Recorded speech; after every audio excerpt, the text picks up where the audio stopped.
Comment comprendre si Salesforce est votre solution? C'est la question que beaucoup d'entreprises se posent. Aujourd'hui, vous avez un tas de choix, mais les plus connus acteurs sont Salesforce, qui est le leader sur le marché du CRM, et le Microsoft Dynamics. Il y a aussi SAP, qui a développé une offre CRM qui ressemble en soi beaucoup à Salesforce, mais pour leurs clients existants, se tourner vers SAP peut être une bonne solution. Je parle de SAP CRM. Je veux faire un petit zoom sur les différences entre Salesforce et Microsoft Dynamics. Salesforce, c'est la solution cloud. Le concept est né dans le cloud et toute leur innovation se passe également dans le cloud. Ils sont reconnus comme le leader de cloud et d'applications. Microsoft Dynamics existe depuis 2003, mais il est arrivé dans le cloud en 2013.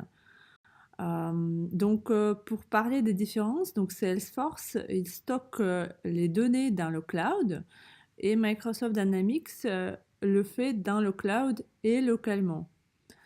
Au niveau de l'utilisation, Salesforce a surtout la version Lightning qui est très simple à utiliser. Ce qui peut rendre l'outil compliqué, c'est la personnalisation trop poussée, les processus mal définis et, il faut le dire, l'intégration bâclée. Microsoft Dynamics s'inspire notamment d'autres solutions Microsoft, les utilisateurs peuvent se retrouver facilement au niveau de l'interface. Les fonctionnalités des deux solutions sont assez identiques. En effet, les deux visent le même marché, les mêmes utilisateurs, donc ils répondent aux mêmes attentes. Les deux disposent des fonctionnalités basiques telles que gestion de compte, contact, gestion du service client, territoire, les prévisions. Ils ont également les deux une place de marché d'application. Si on parle comment est-ce que la solution est faite, Salesforce a plusieurs briques. C'est le Sales Cloud, Service Cloud, Marketing Cloud et par d'autres. Mais bien sûr, Salesforce a d'autres briques grâce à ses acquisitions. Ils peuvent être intégrés séparément ou tous ensemble, mais évidemment, le prix va changer. En ce qui concerne Microsoft Dynamics, il est fait un peu différemment. Vous pouvez rajouter les extensions pour créer une solution sur mesure. Donc, ils n'ont pas de briques spécifiques, mais vous pouvez rajouter, ils ont en fait une plateforme basique, mais vous rajoutez des extensions et vous créez en fait votre propre solution. Je vous mets en lien deux guides de licence sur Salesforce et Microsoft Dynamics si vous voudriez vous plonger un peu plus dans les comparaisons. Étant donné que Microsoft Dynamics propose le stockage dans le cloud et localement, il y a deux modèles de pricing, donc l'abonnement mensuel pour la solution cloud et une licence perpétuelle pour l'hébergement local. Alors, pourquoi choisir la solution cloud plutôt que le stockage local? Tout simplement, nous pouvons délocaliser le stockage et le traitement des données sur les serveurs à distance qui sont interconnectés et en ligne. Le cloud computing nous fournit aujourd'hui une multitude de services et d'applications informatiques en ligne. Ils peuvent être accessibles partout, n'importe à quel moment, surtout le support, smartphone, tablette, ordinateur, PC.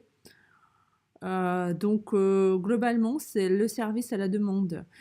C'est pour ça qu'aujourd'hui, le cloud computing est en forte croissance. Le point puissant de Salesforce est sa communauté, qui compte plus de 2 millions de membres, et la communauté de Microsoft, elle se développe. Je n'ai malheureusement pas trouvé combien de membres elle compte.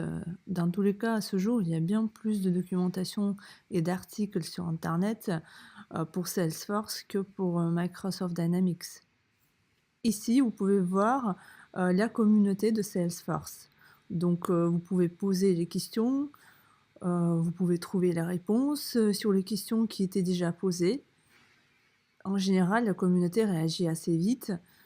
C'est vraiment génial. On peut toujours trouver les réponses à nos questions parce qu'il y a toujours des questions techniques. Alors, j'ai cherché aussi les avis sur Internet et j'ai lu beaucoup d'articles sur les deux solutions. Et ce que j'ai remarqué, que souvent, les avis sont tournés vers une solution en particulier. Soit on compare, pour dire que, Microsoft est la meilleure solution, soit on compare pour dire que Salesforce est la meilleure solution et c'est très rare avoir en fait un avis, intermédiaire qui ne prend pas part, d'aucune des solutions. J'ai néanmoins trouvé quelques témoignages, par exemple une utilisatrice qui précise que leur entreprise a choisi Microsoft pour le lien avec Outlook. Pour information, on peut connecter Outlook avec Salesforce aussi. Il y a des articles qui disent que choisir Microsoft plutôt que Salesforce, c'est vraiment, ça dépend vraiment de comment est-ce que votre business est fait. Si aujourd'hui vous utilisez beaucoup de solutions Microsoft, donc peut-être pour vous, c'est plus intéressant de tourner vers Microsoft Dynamics, mais il existe les entreprises qui utilisent beaucoup de solutions Microsoft, mais qui choisissent quand même Salesforce. Pour étudier vraiment toutes les fonctionnalités qui proposent Microsoft Dynamics et Salesforce, il faut faire tout un livre blanc pour raconter et comparer toutes les fonctionnalités. Moi, je voudrais plus faire un overview euh, pour que vous voyez un peu plus clair comment est-ce que ces deux solutions se distinguent.